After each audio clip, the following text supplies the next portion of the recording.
Hello and welcome to the 30 Minutes of Heaven we call the D1Baseball Podcast. I am your host, Michael Patrick Rooney. Tonight's episode brought to us by our good friends at S2 Cognition. S2 Cognition delivers a revolutionary approach to helping athletes understand how in-game decisions impact their performance from youth levels all the way to the pros. I want to also say thanks to our good friends at Pitch Logic, the system used by players, coaches, scouts, and instructors at all levels of play. Easy to use and affordable technology makes the platform accessible to every player at every level. All the metrics and features used at the highest level of our sport. See pitchlogic.com for more information. I am joined tonight by Kendall J. Rogers, the owner-operator of Martha's Maulers, and Joseph J. Healy, owner-operator of the JoJo Joes. Gentlemen, happy Monday evening. How we doing? I'm doing great. I'm just trying to see if there's a path. We're talking about the postseason and the pathway to the postseason. I'm trying to see if there's like a legitimate pathway to winning the Pick'em championship. I don't think I have one, Runes. Well, we don't have any clarity on the conference tournaments, though, because the fabulous Roondogs have been known to pick teams to win conference tournaments that didn't even qualify for said conference tournament. Hello, Big East tournament, Creighton Blue Jays. But I did that last year, Kendall. I picked Creighton to win the Big East tournament. They were not a participant. So basically, I'm going to be like a true mid-major. I'm just going to sandbag the whole season and just win the conference tournament. You're going to be like Tulane 2023? Yes. Yeah, I'm going to. Would they win like 14, 15 games and win the conference tournament? Yeah, 14 and 40, and then 16 and 40. Kendall, you need to really make sure you hold off Zebby Barrels because Fitzy's right on you. Yeah, I can't let him do that. No, can't let him beat you. Well, right now I'm like 7 games behind you. I don't think I'm going to do it, Runes. Yeah.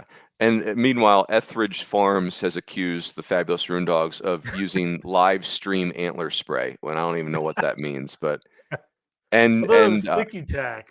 Sticky tack. Yeah. Tack, I don't know what they call it. I used antler spray to hack into Etheridge Farms PitchCom is what's happened. With a rolled bat, with a hot bat. I did all those things. That was like speaking of that was like the one thing that Vanderbilt did do over the weekend is actually hit Christian Maragna. Yeah. That was like their one, takeaways from the weekend for Vanderbilt. Terrible, but we did hit Christian Maragna. I love it. Joe, one name banter topic before we get to the proceedings. Your shirt, you have another great shirt on today. Is this shirt shirt of Omaha quality, or is this not? It is. It is like definitely something Ray Birmingham would wear. Oh, I take that as the highest compliment. Yeah, very New Mexico. That guy's a true frontiersman. Yeah, no, this is definitely in the Omaha rotation. It's moisture wicking. It's extremely light. So when I'm making the walk from the hotel to the stadium and I lose 5 or 6 pounds in sweat walking over there, this will be good because it'll keep me relatively dry. It happened last year at the World Series. I sat down next to our pal Aaron Fitt, who was afraid to compete and show up to the podcast tonight. And I sat down next to him in the press box. Yeah, he's too busy getting crazy at the local hipster pub. That's right. He turned to me and he was like, "You are extremely sweaty," and he was right. And so I'm looking to counteract that a little bit this year. So I've got nice. Usually that's me that gets those comments. Oh man, I was real sweaty. It was, we don't need to relitigate it, but I had taken a shower too close to when I left the hotel, and so my body temperature didn't come down. It was, it was a tough scene. That reminds me. I was talking about this with a friend of mine the other day. A few years ago, I want to say it was right before COVID. SEC Network, whatever, has the big set. Runes has been there. Has the big set down the right field line at the SEC tournament. And there was one day, it was like hotter than hell, and like it had been raining, so it was like a rain delay. But they needed somebody to go in there and talk about like the postseason picture, which Etheridge Farms did a great job of that last year. But they asked me to go down there. Well, like Berkey and Peter Burns and all these guys, they're wearing like the cool vest underneath their clothes. Like it's 100 degrees outside, but like they're fine because they're wearing a cool vest. They throw me up there, and in addition to all the lighting, it's 100 degrees. I already sweat profusely to begin with. But I'm literally like talking on air on like national television, like wiping my eyes. I've got literally sweat dripping off my nose. It was pretty bad. So I think I've got you beat in the sweat department. The fact that those guys were wearing cool vests, I didn't see that coming. And your Hoover, in fairness to you, Kendall, is just a joke. with humidity. I mean, it's like if you get it on the wrong year, just yeah. I mean, I live in Houston, and the humidity in Hoover sometimes is pretty bad. yes. Boys, let's jump in here. So we're gonna try and keep this a tight review of the weekend, Yeah. and the way we're gonna try to do that is I'm gonna do a little pardon the interruption style. So I've got my phone in front of me and I've set some timers for us, and we'll go from like league to league, and hopefully you guys will hear my phone dinging. Hopefully you won't hear my phone ringing because someone calls me. But I allotted 8 minutes for the SEC because that was the most eventful league of the weekend. Most of the other stuff we will cover in 5 minutes or less. So let me hit play on that. So let me start with this. Florida lost their home series to Tennessee. They lost their first Cags start of the year. Jack Caglione, basically, Sully took Jack Caglione out of the game, and Tennessee just mauled the Florida bullpen, run ruled them, and he gone. So mathematically, you have to be at least one game over 500 to be an NCAA tournament team. So that means that the Florida Gators going into Hoover have to finish 4-3 to achieve that. And Hoover is a mixed bag because even if you win Tuesday, you're going to lose 2 games to get eliminated. So if you don't show up to Hoover a game over 500, you got a big problem or more. So here's the question. Florida's going to play USF in the midweek. They're going to play Kentucky at home. They're going to play at Georgia. Kendall, what is Florida going to go over those last 7 games? Okay, I'll give them a win against South Florida. I'll say this. I'll say with their back against the wall, they do upset Kentucky at home 2 out of 3. I could see that happening, even though I really like Kentucky's club. Mm-hmm. That's and 3 wins. I will say Georgia on the road will be a bad matchup for a team that has pitching issues. So I'll say they lose 2 out of 3. 4-3 is what you're going with. Yep. Joe? I'll get my answer out of the way first, then I'll give a little bit of a caveat. I think it's 3-4. At this point, I mean, Florida's lost 5 series in a row, and can they do better? Can they do better than that? Sure. Like anybody who's listened to Highway to Hoover this year has known that Mark and I, we've long been bullish on Florida's talent. And for a long time, we said, hey, you want to get this team in March because by the time May rolls around, those freshmen may have grown up and they're a whole different deal. But actually, it's been the opposite. So at this point, the confidence in Florida winning those series is waning for me, and I think waning for anybody who's been watching. Now, the caveat I will give is that as of over the weekend, the word was that Florida is actively trying to add games. They had 2 rained out against St. John's to start the season, so they do have some buffer in their 56-game limit. So, maybe it means they have to cut a check or 2, but if they can get a midweek game or 2 scheduled against some competition they feel comfortable with, maybe the over 500 part of it won't be an issue. But what would still be an issue is they're 10-14 in the league. I mean, you got to get to at least 13 to be viable. So this strikes me as a team that's going to go to Hoover with some work to do. Wow. I'm going to say 4-3, but I think they're going to figure this out. But you're right. That schedule's not easy. By the way, apparently Kevin O'Sullivan called the fantastic Fit-tastics trying to pick up a midweek game, and Fitzy was, again, afraid to compete and declined. Yeah. Mm-hmm. He doesn't, on Tuesdays and Wednesdays, he likes to go to the taco truck. And so it doesn't. I think he's afraid of Sully snapping him in half. Oh, I like it. Sully he's New York City firefighter meets, Florida baseball savant. I love it. Boys, let's talk about, so Charlie Condon, his 33rd home run, and Georgia just hammered Vandy. And so I'll take any takeaways from that series. One name I want to bring up is Colton Smith. I feel like he's got great pitching numbers that I didn't even know about. And looking at his statistics changed the way I looked at Georgia. But I will lay out. What say you about that series? Yeah, I'll say real quick, and I'll give Joe the floor primarily on Georgia. But, I watched a couple of their games at A&M. I watched a couple of their games over the weekend. And my big takeaway on Georgia is, Charlie Condon's obviously a generational player. But, man, that's a really good offensive lineup. They have really good at-bats. Even in that series loss at A&M 2 weekends ago, just really good at bat after really good at bat. Corey Collins obviously a force in that lineup, but my biggest takeaway is that's a really complete offensive lineup. And the other thing too is you mentioned Colton Smith. And I think we talked about it on the group chat last week because Colton Smith, until LSU this past weekend, was like the one guy who actually kept A&M's offense at bay, especially in College Station. And like he's emerged, Brian Zeldin, he's a guy that can really give them length. And so, yeah, they may not have like a great pitching staff, but they've at least got 3 or 4 guys that can give you some solid innings. And so, I mean, Georgia at this point is starting to look like a really dangerous team. I know they're a program who over the last few regional trips, you don't really believe in them a lot, but man, I like the cut of their jib a little bit right now. Yeah, I think Georgia was always going to be a nightmare of a matchup for certain teams, even when they were most likely looking like a 2 or 3 seed. Because hey, if you're a host team with pitching problems, like Georgia's not the team you want to see because they're there for that kind of party. They've kind of evolved from that to now not only being a team that's in position to host, but also like a fairly well-rounded team. We talked about Colton Smith, like he's been dominant. Leighton Finley gave him their best outing of his career over the weekend. Zach Harris is an interesting story where, he started against Vanderbilt and threw 4 hitless innings. And like Vanderbilt's offense is what it is, but that's a guy who frankly wasn't getting any run like a month ago. Like it was kind of just like spot outing here, spot outing there.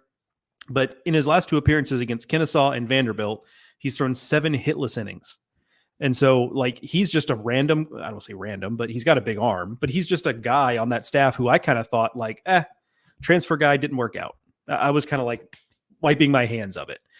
But here he is, like as a guy who looks like a real weapon. So you add that to Finley and Colton Smith and Charlie Goldstein, assuming it really was just a cramp that he dealt with over the weekend, and Brian Zeldin. And like suddenly, look, it's not the deepest pitching staff. It's not the most electric pitching staff, but suddenly you have a viable pitching staff where 6 weeks ago, it kind of looked like Georgia was going to be hey, if they're winning games, it's going to be 12-9. That's not necessarily the case anymore. Yeah, and the other thing too. Go ahead, Runes. I was just say I'm with you guys. My impression of Georgia changed this weekend. Like that was jarring. Go ahead, KR. Yeah, I was just going to say real quick, even with Georgia and the fact they may not have the deepest pitching staff in the world, the thing about their offense is that if they can just get you to a Monday on a regional, like imagine facing that lineup when you're out of pitching to advance to a super. Like, I don't want that chore. Yep. You better be able to put up a 10 spot. Hey, just to wrap up, we got a minute left in the SEC. LSU won a series over A&M because, of course, they did. They didn't sweep. Hail State won a series over Bama, but they didn't sweep, and that feels like a critical result. Kentucky took a series over Arkansas. That left a big impression on me. I was starting to get worried about Kentucky. Am I the only one, or like that felt like I feel very reassured by Kentucky? Yeah, especially after they got run rule in the finale against South Carolina. I kind of wanted to see something against Arkansas. Dominic Neiman and Mason Moore both gave them really good starts over the weekend. Real quick on LSU, 39 strikeouts, guys, in 3 games against A&M. That's noteworthy. That's very impressive by that pitching staff. Yeah, it felt like a missed opportunity for Ole Miss, right, in that Auburn series. For anybody that watched the end of that game, just 2 balls to the backstop cost Ole Miss that game. They were up, I think it was 5-0 early in that game. Maybe it was 6, but it was for sure 5. That's a sweep you got to have if you're Ole Miss when you're in that position, right? And they don't do it, and so now they're still kind of in this mess with Alabama and LSU, and I think a sweep would have helped them separate themselves a little bit. So that just kind of a missed opportunity there. Did you guys hear the beeper right there? Did that work? I did. That's why I kind of like clipped the end there. So I was like, I got to get. You did it like a pro, Joe. You Darren Vaught taught you well. Well done. All right. Yeah. So yeah, well done. That was good. All right. So we're gonna do the ACC really quickly. Well done, boys. 2 minutes on the ACC. Clemson won a series over Georgia Tech, but didn't sweep. NC State and Florida State pushed 1-1. Didn't play the third game because of weather, but NC State beat Jamie Arnold. And Louisville swept BC. Go wherever you'd like, gentlemen. I think I'll touch on Louisville real quick. I mean, this is a team that, a couple of weeks ago, we kind of thought that they were, one of those clubs that, probably would not find their way to the postseason. All of a sudden, gentlemen, Louisville sitting at 29-18 overall, 13-11 in the ACC. And a team that, as of right now, their RPI is sitting at 56. So there's work to do there. But look at the remaining schedule. Louisville sitting with Vanderbilt, a midweek action. That's obviously going to help them. RPI-wise and won't hurt them. They go to North Carolina. They have Indiana, who, by the way, got a big series whenever Purdue over the weekend. Then they finish off with Notre Dame at home, who, again, has a good RPI. So all of a sudden, the pathway is very, very clearly there for Evan Webster and Louisville to make a run to the postseason, whereas a couple weeks ago, it wasn't necessarily there. Yeah, I'll first express some frustration that, because of NC State and Florida State not getting their third game in, like, this is another year where it just seems like this happens in the ACC more than it does in other leagues, where, they don't end up all playing 30 games. And so the conference title races get kind of, wonky and weird, and you have to do a little extra math there, which I'm in this business because I don't like math. You know what I'm saying? So that's problematic for me. Nice. And then on Clemson real quick is just, I wish I had a good historical comp, because I'm sure there are some, because I recall just myself talking about teams this way, but they are kind of that classic team where, like, at this point, they're just winning games the way they just are who they are. And rather than being anxious about that anymore, like, I'm just trying to learn to, like, be calm about it and just embrace the kind of the chaos in their way of winning games. Cause I don't think that's changing. Yeah, I'm with you. They just win ugly. They're good at winning ugly. It's our old winning is a skill, Joe. And I'm with you. They are 7. I mean, you can get nervous about Clemson if you want. They're 7-5 in their last 12 ACC games, but I mean, and like, I'm going to mess up his first name. I think it's Andrew Truffaut, the shortstop, him being out for the year. Sounds like Will Taylor might come back.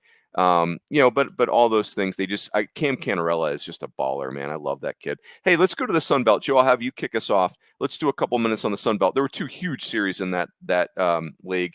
USM swept Coastal, Rutrow, and Troy in Louisiana played an awesome series. And Troy is just the 18 of 24 they've won. They win that series at home. It just looked awesome. Go ahead, Joe, kick us off. Yeah, Troy is, and this is one where we miss having Aaron here because he saw them over the weekend. But just I watched a little of that series, and I wrote a little bit about Troy today on the SEC site because they're playing Bama this weekend at home, or this midweek at home. And honestly, the offense is unbelievable. Like in terms of, and it's not just, sometimes you get these offenses. I mean, no disrespect to Austin P, but I mentioned something about Austin P in our group chat today of, like, they're hitting like 369 in conference play or something, but it's a lot of like mashing and just. Troy is like, you've got Cole Myers who can like really run, and then Kyle Mock is hitting like 450 in conference play. Then you've got the big boppers, Brian's first name. I'm losing his. Yeah. Brooks Bryan. Brooks Bryan. Yeah. 80 RBIs, leads the country. They got Will Butcher, the transfer from Charlotte, whose name exactly matches the type of hitter you think he is. Will Butcher.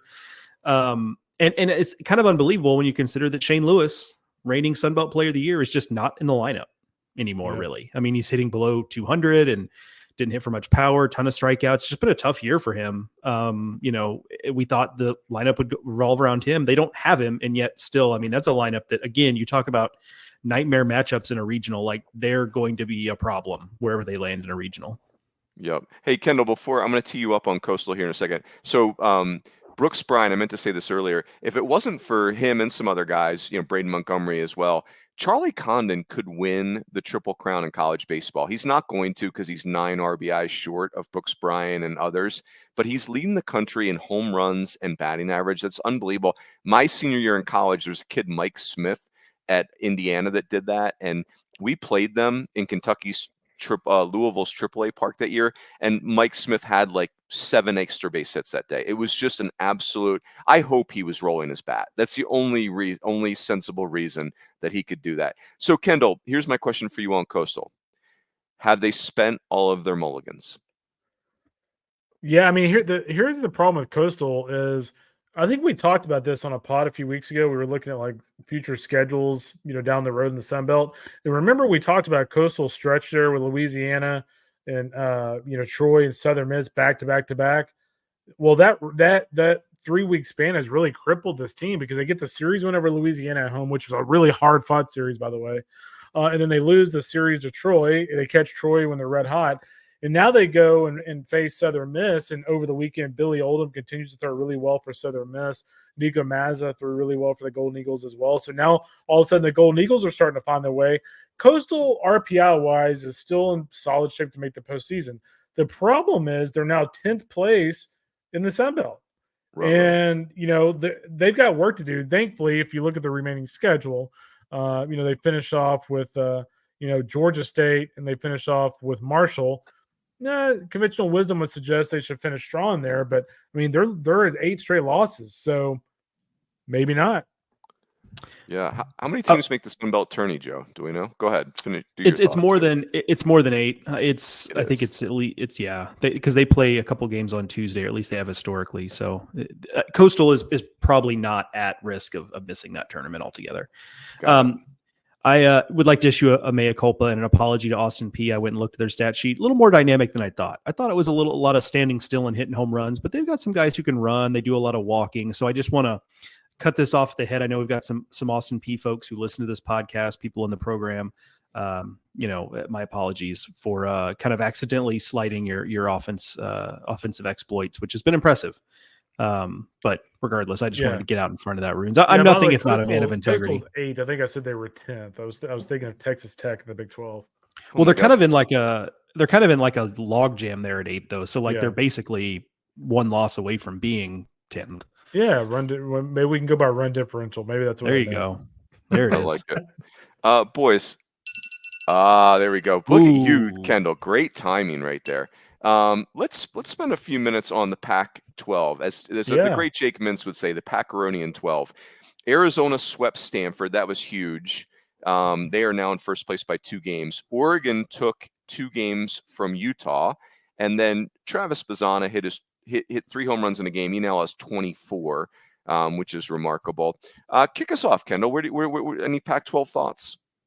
Yeah, it's really interesting. One of the questions somebody asked in the chat today was about Cal. A couple weeks ago, Cal lost a series to Stanford. You're thinking, their RPI dropped down considerably. You're thinking, oh, they're in big trouble, which they still are. Their RPI is still sitting at 62 overall.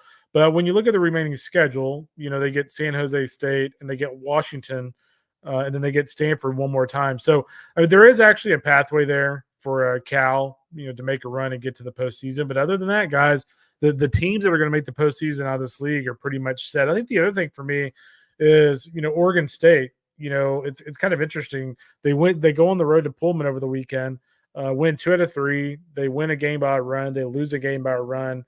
But it's really interesting. Their fans, don't seem to be very happy with the way they're playing.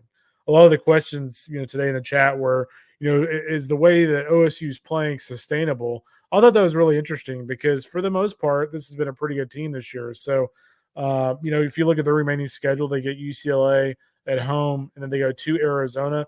Obviously, that Arizona series on the road the final weekend of the regular season will be massive. But, I like Oregon State's club. They're kind of a weird team from a ranking standpoint. I feel like we're pretty bullish on them in our rankings. But I've still got pretty high hopes for these guys in the postseason. But it's just a mixed message, right? Like the Pac-12, Oregon State and Arizona are opposite teams, right? Like Arizona's got this glorious Pac-12 record, and they've been not very good in the non-conference. Like they're barely over 500 non-conference. Oregon State is kind of like, if they're not careful, they're going to finish 3rd in the Pac, maybe 4th. And they have this glorious non-conference record. So, Joe, thoughts on the Pac-Ronian 12? Yeah, I thought it was a good bounce back for Arizona after losing a series to Washington, and I started to think maybe like similar to what you expressed about Kentucky, Runes, where it wasn't a great weekend for them. They lose a dramatic game to Washington in that series, and you just wonder if it's going to take some air out of the balloon. So to see Arizona come back and do what they did against Stanford, a team that was streaking, right? We kind of thought like, oh, okay, like Stanford may not be good enough to actually get in the postseason, but here they're making their move, right? And like, okay, these players are growing up, what have you, and that still might be the case, generally speaking. But so for Arizona to really control that series from start to finish, I thought was impressive, and to kind of reiterate that they are really at this point the team to beat in terms of the Pac-12 regular season title. Love it. Hey, Kendall, let's go to the Big Ten for a second. Like that's super interesting. Indiana and Purdue had an awesome series. Indiana has to score 4 in the 9th inning, top of the 9th of the game 3 to win the series. Purdue had a series win sitting right there. And now, I mean, Nebraska's a lock for the tournament, and then you've got Illinois, Purdue, and IU, and Indiana right there. Talk to me on the Big Ten. Yeah, I tell you what, Nebraska is still a team in the mix for the regional host. I mean, if you look at their RPI, they're still hovering around 20. I think if they can win the regular season championship, which they're just a game out, I think that would give them some ammo. And obviously, if they can go on a run in the conference tournament, that would put them in position to potentially host. There are a lot of different contenders there, so they're going to have to, the margin for error for the Huskers is very small, especially when we look at some of the RPIs. But I think that's really interesting to me, guys. You got Illinois at 13-5 leading this league. But you legitimately have 6 contenders for the regular season championship. You have Nebraska, Purdue, Indiana tied. You have Iowa. That was kind of the team coming into the season that we expect to take a big step forward. Yeah, you know what? They racked up a bunch of losses in non-conference, but they've done a pretty nice job in conference. They're just a game and a half out. And then Michigan, Tracy Smith's club, 2 games out. So you conceivably have 6 teams in the mix for the regular season championship. But I think Indiana, for me, outside of Nebraska, guys, I think Indiana, for me, assuming Iowa's out of the equation, I think they're one of those teams, if you look back at what they did earlier in the year, in that Coastal Carolina tournament, they passed the eyeball test. And I think this is a team that's finally kind of put all those same pieces together that they showed earlier in the year. And I think they could be dangerous if they could just get in the postseason. My big picture thought on the Big Ten is that this league is why you will sometimes hear Mark Etheridge say, and by extension, some people around the committee say that teams win bids, not conferences, because the Big Ten is the number 4 RPI conference in the country. And a lot of that is because they don't have, typically the Big Ten has 2 or 3 teams that are like 200 plus in RPI. This year, as I look at it right this minute, the worst RPI team in the league is Penn State at 148, which that's not good, but that's also not going to kill you. And in the past, the Big Ten has had those kinds of teams. So it's not that they have a lot of great RPIs. It's that they don't really have any terrible ones. So what you end up with is, okay, Nebraska's in good shape. Whoever wins the Big Ten regular season title, whether it's Illinois, Purdue, Indiana in particular, like maybe that team gets in as an at-large if they don't win the auto bid. But is this league really in a position where the committee, because it's the number 4 RPI conference, is going to reach for someone else? Maybe a third team. History suggests that the committee is likely to give them that third team. But beyond that, like the number 4 RPI conference is typically going to be a conference that you're looking at 4 or 5 bids. I just don't think that's really necessarily in the cards for them this year. Well, and you're looking at a league typically at the number 4 RPI league, you assume there's a team better than 60 in the RPI. Outside of 2 teams. And right now you got Nebraska at 21 and Maryland in 8th place at 35. And, Illinois 61, Purdue 69, Indiana 62. So I don't know if a team with an RPI in the 60s is getting in no matter where they finish in the regular season. Yeah. Fair.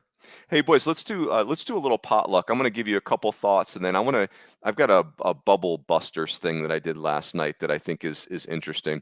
So the Big West had an interesting weekend. UC at Santa Barbara kind of took care of UCSD, which they needed to do, and Cal Poly won the series over Irvine because of course they did, and they did it in pretty impressive fashion. Like that's not going to be awesome. If the committee's watching that, which they probably weren't actually, but like that wouldn't have been great for Irvine. Sorry about the cheap shot. Indiana State won their 17th Valley series in a row, which is just incredible. Jacob Pruitt and Jared Spencer are now splitting Fridays, and man, like Indiana State looks really legit. And Austin Peay won that series at Stetson, and the ASUN is interesting. And of course Northeastern loses 2 games to North Carolina A&T. Go Aggies in the CAA. So here's the other thing I want to share. You guys can talk about those, but as I look at the potential conference tournaments that could be a problem for bubble teams, let me rattle off the list. The American tournament could be a problem. The Big East tournament could be a problem. The Big Ten could be a problem. The of course Nebraska's not going to win that. Santa Barbara. What if Northridge or Cal Poly decide to win the Big West regular season title? The Colonial, the CAA, the Coastal, could be interesting. Conference USA could be a bad tournament. The Valley, obviously, that could be not great, and the WCC could be another. So I guess I would just frame it like this: it just feels like there's a lot of conference tournament potential problems out there.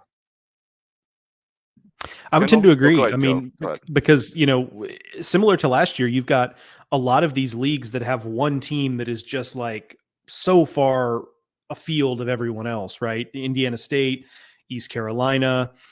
You could make that argument maybe for in the Big West, maybe it's Santa Barbara and or Irvine, right?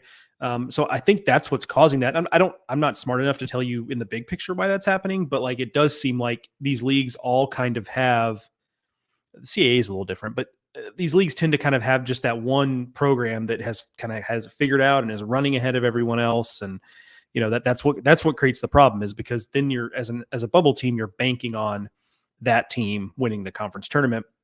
My other thing is that I am fascinated by the Big West. I did watch Cal Poly UC Irvine, at least the finale of it. I was on the rowing machine, watching Big West baseball while I was rowing.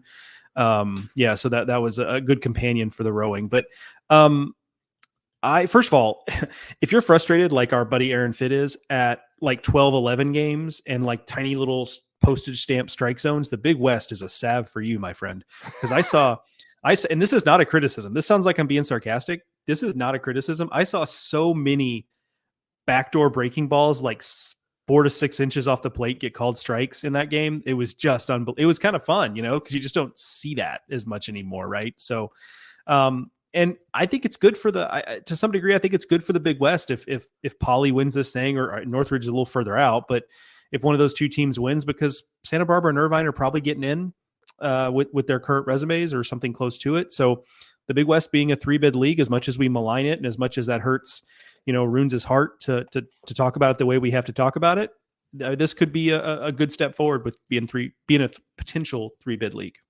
What's really interesting about Cal Poly too, they're a club that really struggled in non-conference play early on, but obviously hit their stride in conference.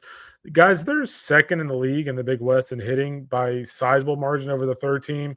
And they're second in the league in terms of ERA, staff ERA, right behind UCSB, and almost a half of a run better than the third team. So they've done a really nice job in conference. The problem they run into is they're a game and a half out of first place. And here is UCSB's remaining schedule at Bakersfield, UCR, Northridge.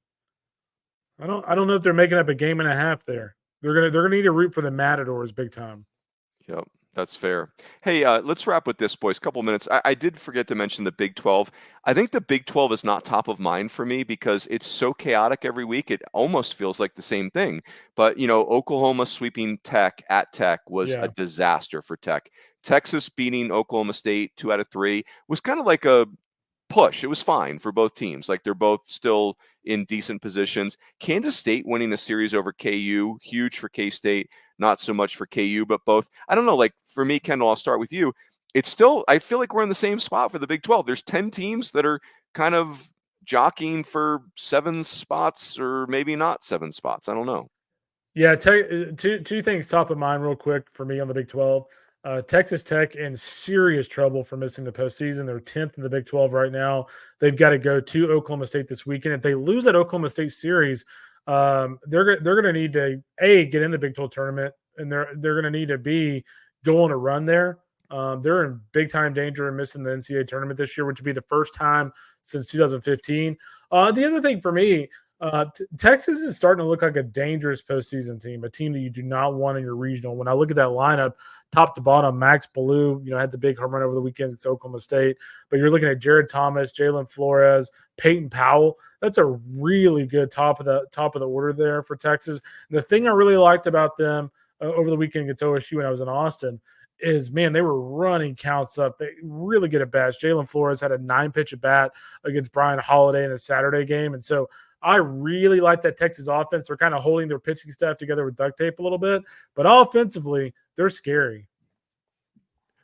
Texas Tech reminds me a little bit of Vanderbilt in the SEC, where it wasn't that long ago that, Runes, I think you and I had a conversation at one point, like Tech's probably going to win this league, right? Like they felt like a snake in the grass.